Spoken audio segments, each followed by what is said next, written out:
আমি elevator education থেকে Souvik sir কথা বলছি।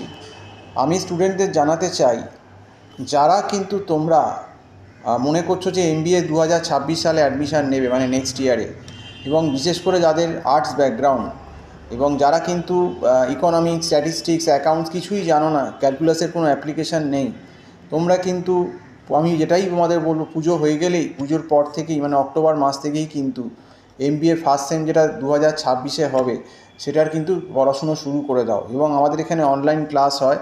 আমরা এখানে ইকোনমিক্স, স্ট্যাট, অ্যাকাউন্ট সবই আমরা পড়িয়ে থাকি অনলাইন ক্লাসে গুগল মিট প্ল্যাটফর্মে। এটা তোমাদের ভালোর জন্যই বলছি, কারণ নইলে ওই সিনিয়রদের মতো অবস্থা হবে। 2026-এ দেখবে ডিসেম্বরের ফার্স্ট উইকে পরীক্ষা হচ্ছে, বা হয়তো একদম 27শে জানুয়ারির প্রথমে, মানে তোমাদের কলেজ চালু হবে হয়তো 2026-এর আগস্ট সেপ্টেম্বর থেকে, আর পরীক্ষাই দিয়ে দেবে জানুয়ারির ফার্স্ট উইকে। তো সময় একদম থাকবে না। আর এই 3-4 মাস, সাড়ে তিন চার মাসে কিন্তু এই এত সিলেবাস, ইকোনমিক্সের micro economics, macro economics, statistics 1, statistics 2, research methodology, এগুলো করানো অসম্ভব ব্যাপার হয়ে থাকে, এবং যে কারণেই কিন্তু এত সাপ্লি হয়।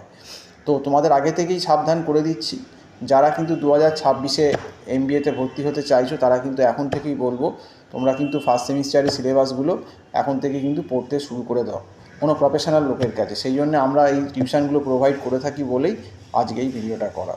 যদি প্রয়োজন হয় আমাকে ফোন করে কন্ট্যাক্ট করতে পারো, যে নাম্বারটা দেওয়া আছে, বা হোয়াটসঅ্যাপ করতে পারো। তো আজকে এই অবধি বলেই শেষ করছি। নমস্কার।